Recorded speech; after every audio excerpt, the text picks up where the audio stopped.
Zimbabwe US এর সাথে খেলা বিবেচনা করে আমি যদি ওয়ার্ল্ড কাপ চিন্তা করি আমার কাছে মনে হয় খুবই ভুল হবে। আমাদের দেশে কবে সেই ছেলে হবে কথায় না বড় হয়ে কাজে বড় হবে, কিন্তু বাংলাদেশের এই সোনার ছেলেরা যেন বাকবিতণ্ডায় মেতে উঠতে ভালোবাসেন। সমালোচনার জবাব পারফরমেন্স দিয়ে না, বরং মুখ দিয়ে দিতে গিয়ে তারা হন আরো সমালোচিত। মাঠে তাদের নিবেদন নিয়ে ওঠে প্রশ্ন।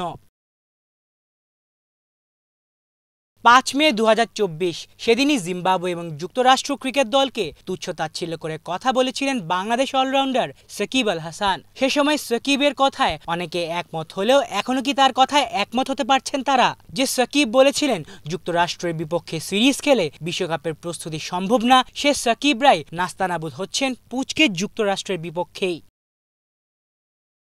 নিউটনের তৃতীয় সূত্রের কথা মনে আছে কি? প্রত্যেক ক্রিয়ারই একটি সমান এবং বিপরীত প্রতিক্রিয়া আছে। তাহলে কি সাকিবের সে দম্ভপূর্ণ উক্তি কি কাল হয়ে দাঁড়ালো বাংলাদেশের জন্য? না, যুক্তি দিয়ে এই কথা বলা যাচ্ছে না। তবে প্রায় 3 সপ্তাহ আগে সাকিবের করা এই উক্তি যে একেবারেই ভুল তা বাংলাদেশের চোখে আঙুল দিয়ে দেখিয়ে দিচ্ছে স্বাগতিক যুক্তরাষ্ট্র। গতকাল তাদের বিপক্ষে সিরিজ হারের পর যেন এটাই প্রমাণিত হলো।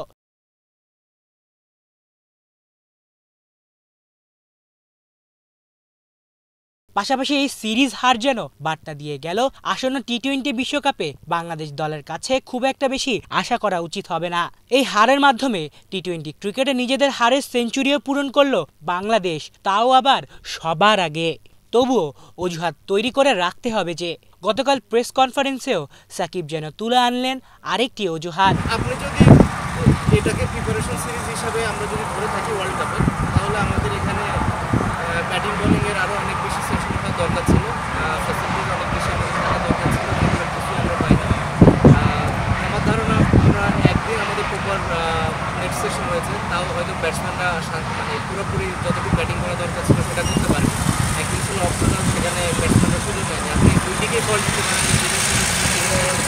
ব্যাটসম্যানরা এসে ব্যাটিং করলো না। আবার এটাও বলতে পারেন যে যেহেতু আমরা এটা প্রিপারেশন সিরিজ হিসাবে নিয়েছিলাম, কেন আমরা এই ফ্যাসিলিটিসটা নিতে পারলাম, দুই দিকেরই ব্যর্থতা। আলিফ চৌধুরী, বাংলা ভিশন।